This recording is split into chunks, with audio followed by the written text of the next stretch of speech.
You know, the calendar on your wall or on your phone, it feels like a law of nature, right? Permanent, unchanging. But what if I told you its history involves a tiny mathematical mistake that went unnoticed for 1,500 years?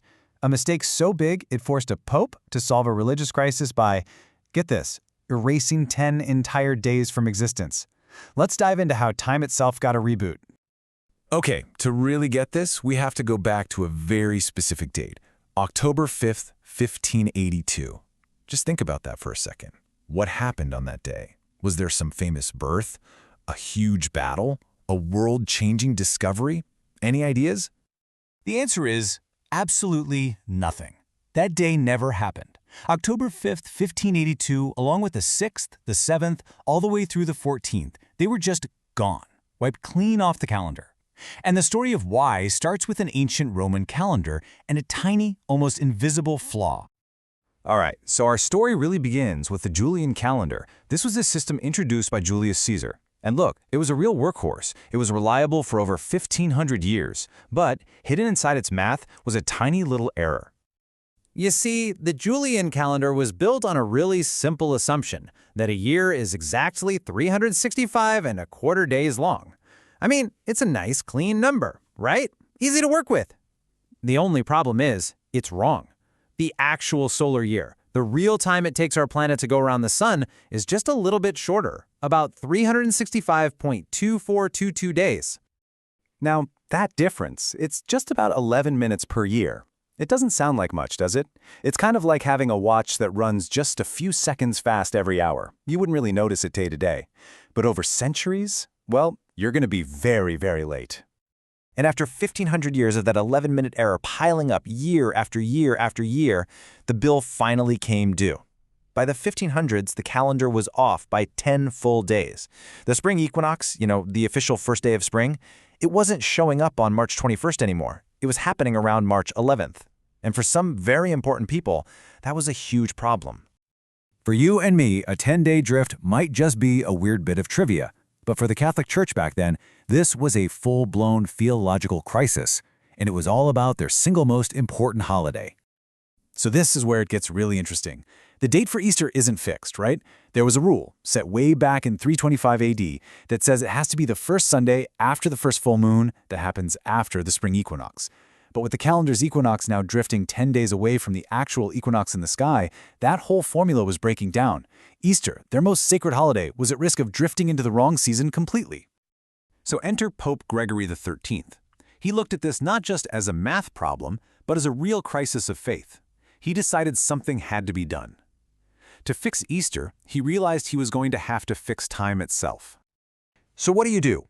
Well, the Pope put together a commission, basically a dream team of the best astronomers, mathematicians, and scholars of the era. They had two big jobs. First, get the calendar back in sync with the seasons, and second, create a new system to make sure it stayed that way. The big idea actually came from a pretty unlikely source, an Italian physician named Aloysius Lilius. He came up with the core concept for the reform. His proposal was then handed over to the commission's chief architect, a brilliant Jesuit mathematician named Christopher Clavius, who polished it into the amazing system we still use today.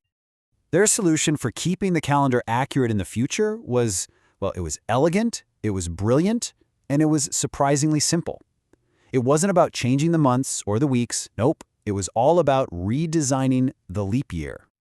Okay, here's the new rule, and it is genius. Step 1, just like the old calendar, a year is a leap year if you can divide it by 4. Easy enough. But step 2, here's the first exception.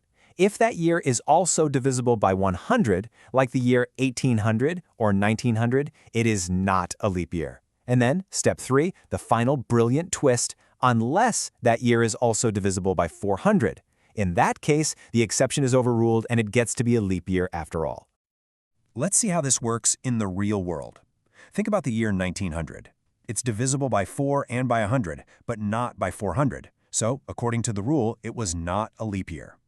Now, what about the year 2000? Well, it's divisible by 4, by 100, and by 400. So, it was a leap year. That simple three-step logic made the calendar ridiculously accurate for thousands of years to come. So, great. The new rule would keep the calendar on track for the future. But what do you do about the 10 days of error that had already built up? Well, the Commission's solution for this was breathtakingly bold. In 1582, Pope Gregory issued what's called a papal bull.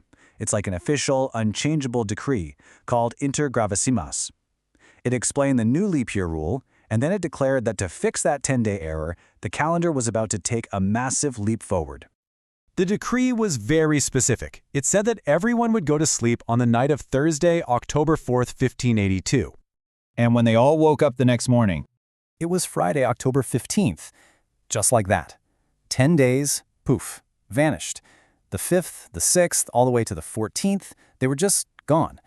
Now, what's really important is that the days of the week kept their order. Friday still followed Thursday, but the calendar had just jumped forward, instantly snapping itself back into alignment with the seasons. Incredible. But, while the math was elegant, the rollout was, well, it was a total mess. You have to remember, this was the 16th century, a time of major religious division in Europe. The Pope's decree was instantly adopted in Catholic countries, of course, but Protestant and Orthodox nations, they refused. They were deeply suspicious of any big command coming from Rome. And the result was centuries of calendar chaos. I mean, look at this.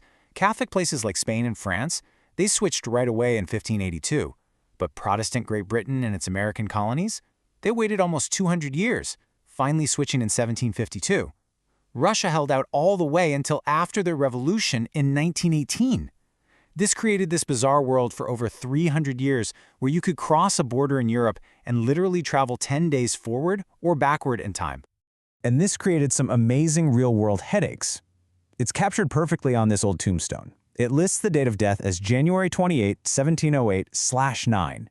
Why the 2 years? Well, because in England, which was still using the old calendar, the new year didn't start until March 25th, so for them it was still 1708. But in France, which had already switched, it was 1709. People literally had to write dates like this on official documents just so everyone knew what was going on. So, after all that drama, all that confusion, how good is the calendar we ended up with? I mean, how well did Lilius and Clavius actually do their job? They did an incredible job. The Gregorian calendar is an absolute masterpiece of precision. Now, it's not perfect, no calendar really can be, but its error is so small, it drifts by only 1 day every 3,030 years. Just think about that for a second. The old Julian calendar was off by a day every 128 years. This new system was an almost unimaginable leap forward in accuracy. So, it kind of makes you think, doesn't it? Sometime way down the line, around the year 4600 or so, our descendants will probably have to skip another day to keep the calendar perfectly in tune with the seasons. So that leaves me with one last question for you. If you had the power to press a button and erase one single day from your life to fix the calendar for all of humanity, what day would you pick?